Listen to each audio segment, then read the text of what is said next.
What was Bisping your first choice of a fight, or were there other options that were kind of put before you and you chose Bisping? I wanted to fight Tyron Woodley at one time, but he got scheduled to fight Wonderboy. Even Tyron put some text message between. I don't know why he put the text message between me and I talking, because he texted me, said, "Would you fight me?" I said, "Yes, I would fight you." But then he put it in public, and people were like criticizing, "Oh yeah, they tried to make up a fight. They friend." I'm like, "I'm not friend. We just, he asked me. He had my number. He asked me if I wanted to fight him. I said, yeah, I would fight him." But then it didn't work out. Wonderboy is a friend of mine, good friend of mine. He stepped in and he had the fight, so I was very happy for him, and I thought it was a great opportunity. So I said, you know what, he's going for a welterweight title. I'm going to go for a middleweight title. What did you think of the Woodley Thompson fight? It was a bit of a controversial decision. People kind of split down the middle how they felt it went. What did you think? So where I was, we were six guys watching the fight. We all thought Wonderboy won 3 of the 5 rounds, but the round that have been win the more decisively is the one that Tyron Woodley won. So it could go either way, the way depend the way you see it. For sure, Wonderboy is a friend of mine, so I see every round when it goes decision. I see every round like a new fight. Every round is like a fight. I believe Wonderboy won 3 fights in 3 of those 5 fights, but the one that Tyron Woodley won was very decisive. Yeah. And also I think the other round he won is when he had him on the ground too. So any damage inflicted seemed to be done by Woodley. Yes, exactly. But how's things, man? I'm so excited, as is everybody, that you're coming back, man. Yeah, I'm very happy. Finally, the discussion, the negotiation works well, and I'm very happy. What made you want to come back at middleweight? Just an easier cut, or did you want to fight sooner than Tyron Woodley would have been able to? Well, look, the truth is this, okay? When we first started the negotiation, Wonderboy was already scheduled to fight Woodley, and it's actually John Danaher that make me think of it. He says, "Why don't you go against Michael Bisping? It's now you have time to gain weight, and it's a new challenge. Wonderboy is your friend. He's fighting Woodley." As it was a perfect opportunity, and I saw it as a good opportunity because I want to make history. I wanted to do something that at that time never been done. I wanted to get the 2 titles. And then after, the discussion started to fight Bisping in Canada. And during that time, Wonderboy and Woodley fought. They made a draw, so they had to fight again. So that's why I'm fighting Bisping, And he's a guy. He's a guy to beat. He's a guy who's the stocks is the highest right now. He's the biggest draw right now. And you've been out for a little over 3 years, since I think November of 2013. What kind of sparked your decision to come back? And were any health issues that kept you out, have they been resolved? No, the thing is, I always wanted to come back. It was the back of my head. I was not happy the way the sport was when I stopped at the time. I was, I believe it's like a triangle. You're physical, emotional, and mental. If one of these 3 things doesn't work well, it affects your performance, And for me, I had problem mental and physical. I was tired. I was drained. Carrying a title, it's a lot of weight on your shoulder. People, they don't realize there's only a few people that can understand that. It's hard to be champion. It's even harder to stay champion. Believe me on that. And I had a lot of pressure. I was, the problem with the performance-enhancing drug at the time. So I was just tired. I felt I felt a little bit like claustrophobic, so to speak. And the time I took off was very good. Things has improved a lot in the sport. And now I feel I'm in my prime, so I don't want to waste my prime. I love the sport, and I want to go back and make history. Now, George, one of the things that I've been thinking about this, you fighting at middleweight, and I don't remember who exactly I can't quote exactly who said it, but I believe it was when you were working at Jackson's and you were sparring with a lot of middleweights. As far as with the feet, the floor, John Danaher says you're an expert at the shoot box. Does that give you confidence that you worked with a lot of bigger dudes and maybe you feel confident putting them down? Like you had good sparring sessions with a lot of respected middleweights? Yeah, I spar with middleweight. I spar with light heavyweight too. I even spar with heavyweight sometimes. But the thing is, at the time, we were doing it.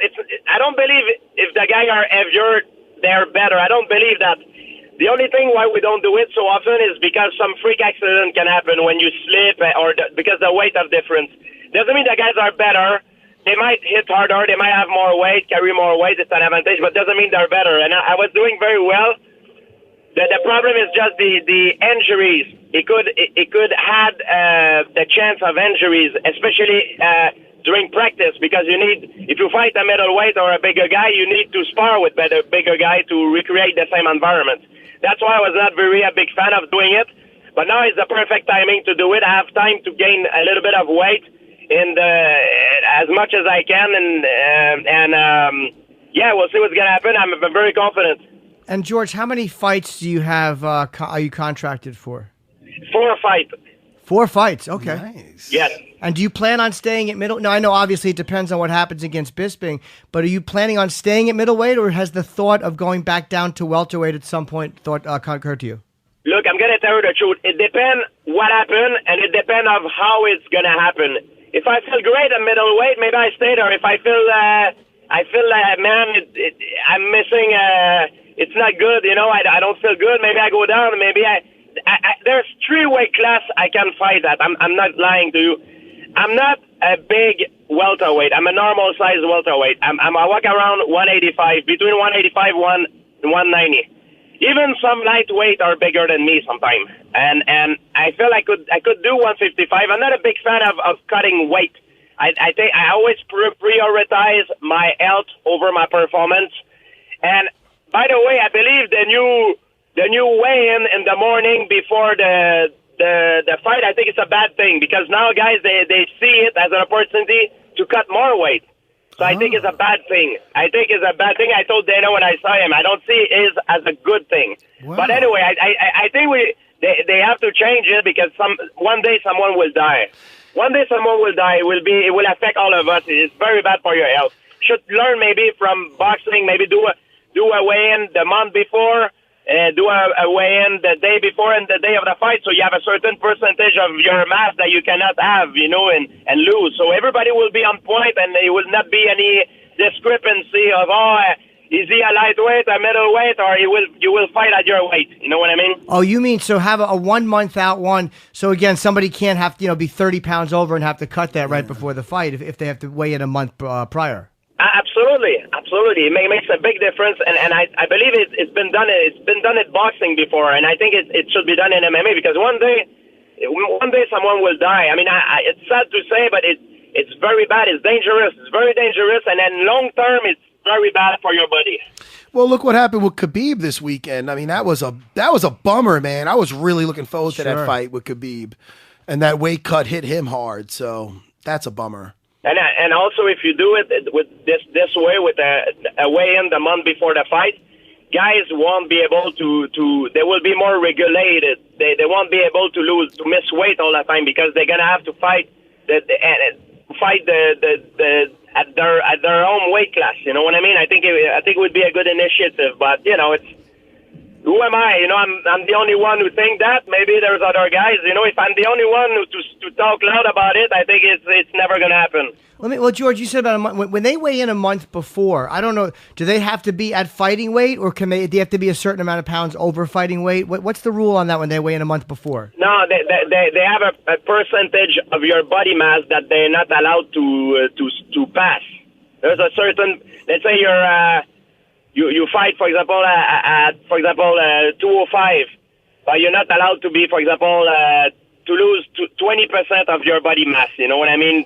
So there is a certain percentage. There is a critic percentage that it affect it could affect your well-being. It could be very dangerous. Okay. There's a certain percentage of dehydration in your body that is critical. That you can actually die if you're past that point, and it's very dangerous. And for a long time, we heard about GSP Anderson Silva's super fight. Now that he's fighting at middleweight, is that still possible, or do you think the time for that is past? Ooh. It is possible. Look, the truth is this.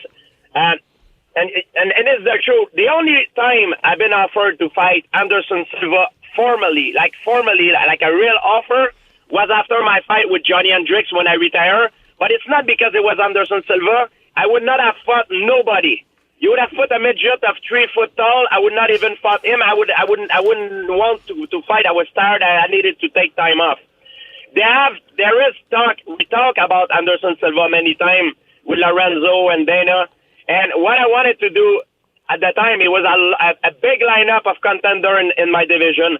And what I wanted to do, if I would have fought him at the time, because I had to defend my title too, I would have done a catch weight, 177 with VADA, because USADA was not in place back then, and I wanted to do the VADA testing for performance enhancing drug, but they didn't like. I think the UFC didn't really like the idea at the time. But then after I had to fight other guys, after I blew up my ACL, then a lot of guys were waiting for me to come back. Then I didn't have a time to stop. I didn't have the opportunity to.